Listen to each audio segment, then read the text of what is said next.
তুমি এত কিছুর পরেও তোমার মাকে বাড়িতে নিয়ে এসছো, আমাকে তোয়াক্কা করে তুমি তোমার মাকে নিয়ে আসছো। তোমাকে কি তোয়াক্কা করতে? এই সংসারটা চালাই আমি, ইনকাম করি আমি। আমি 5 তলায় বসে এসির বাতাস খাবো, আর আমার মা রাস্তা রাস্তা চা বিক্রি করবে, ভিক্ষা করবে, সে গাছে নিচে থাকবে। দেখো, এই সংসারটা আমার, এই সংসারটা আমি মেনটেন করি, তাই আমি যা বলবো তাই হবে। আমি তোমার মাকে নিয়ে থাকবো না এই বাড়িতে। কে কার সাথে থাকবে বা না থাকবে এটা একান্ত ডিসাইড করবো আমি। তুমি ডিসাইড করার কে? কে তুমি? আমি তোমার বউ।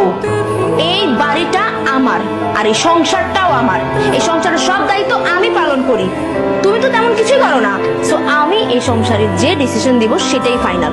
আর তোমার মা তোমার ছোট ভাই ঘরে টিকতে পারেনি, আমার ঘরে কেন টিকবে? হ্যাঁ, তোমার কি মনে হয় যে উনি অত ভালো একটা মেয়ের সাথে টিকতে পারলো না, আমার সাথে টিকতে পারবে? কখনোই না।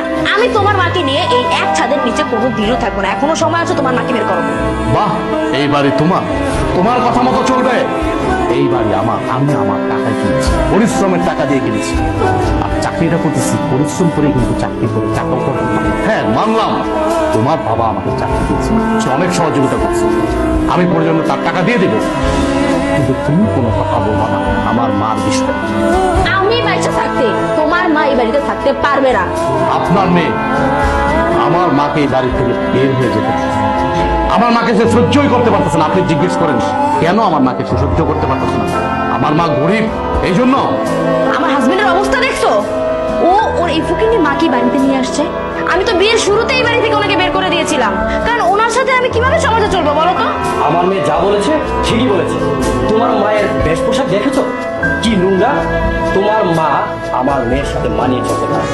আরে তোমাকে আমার মেয়ে ভালো ব্যক্তি বিয়ে করেছে, সেই জন্য গ্রাম থেকে তুলে নিয়ে এসে আমি তোমাকে চাকরি দিয়ে প্রতিষ্ঠিত করেছি। তাই বলে তোমার এই গায়া মাকে আমার মেয়ের বাড়িতে নিয়ে আসবা? আপনার মুখে এই টাইপের কথা কখনো মানে না। আপনি একটা শিক্ষিত, ভদ্র, মার্জিত ফ্যামিলির লোক। আপনি আপনার মেয়েকে বুঝাবেন কি? উল্টা আপনি দেখাচ্ছে আরেকটা।